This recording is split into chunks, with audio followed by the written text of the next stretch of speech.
আসসালামাইকুম। আজকের অনেক দিন পরে ভিডিওতে আসছি। হয়তো দুনিয়াবি ব্যস্ততার কারণে ভিডিওতে আসতে পারি নাই। আজকে একটা কন্ট্রোলার খুলছি। কন্ট্রোলারের ভিতরে খোলার পরে এই যে দেখেন, এইসব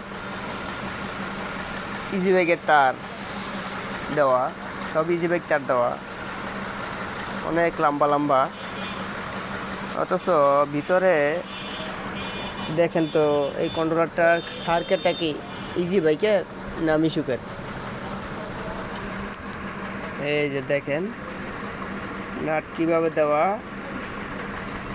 দেখছেন? মিশুকের এসকে স্পেশালের যে সার্কিটটা, সেই সার্কিটটা এটা ভিতরে বসানো আছে।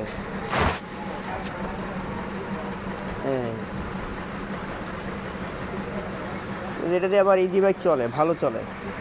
সার্কিটটা অনেক বড় তো।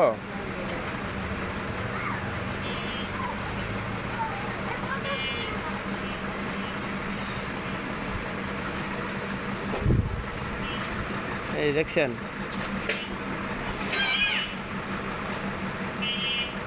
চব্বিশ মসফেটের সার্কিট, ভালো চলে, বেশ ভালো চলে। এই যে আমাদের পিছন সাইড ব্যাক পার্টটা হচ্ছে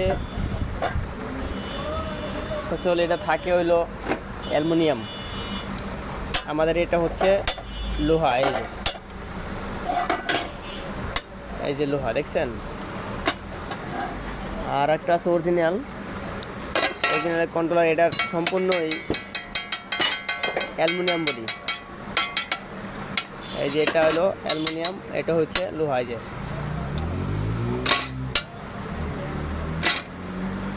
দেখছেন, এটা হচ্ছে মাস্টার কপি কন্ট্রোলার।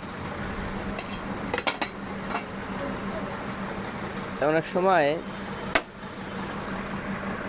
এই কাজটার জন্য অনেক মেকানিক ভাই ভুক্তভোগী হয়, আমিও ভুক্তভোগী হয়েছিলাম। আমি এক কন্ট্রোলারের কাজ করতে লইছিলাম, পরে তার ছেলে আমার কাছে ছিল বসার পরে যখন কন্ট্রোলার খোলা হয়েছে, তখন কন্ট্রোলারের ভিতরে দেখি যে মিশুকের এরকমের মিশুকের সার্কিট। তখন তার বাবাকে ফোন দেওয়ার পরে বলল, বাবা এটার ভিতরে তো মিশুকের সার্কিট। তখন তার বাবা বললে, কি বলে, এটার ভিতরে তো ইজি বাইকের কন্ট্রোলার, এতদিন মোটর চললো, তাহলে মিশুকের সার্কিট কীভাবে ভিতরে হয়?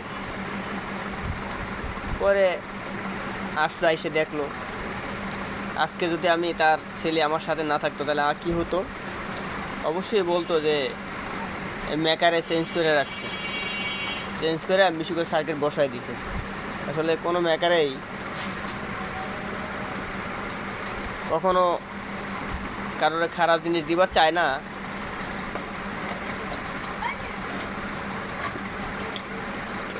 অনেকে মেকারের মানুষে অনেক বদনাম করে যে ভালো জিনিস দেয় না, খারাপ জিনিস দিছে। তাহলে ইলেকট্রিক জিনিস তো, যেটা চলে ভালো চলে, যেটা চলে না এটা নূতনটা অনেক সময় নষ্ট হয়ে যায়। আপনারা কন্ট্রোলারগুলো দেখে কিনেন। ধন্যবাদ। এই যে সার্কিট।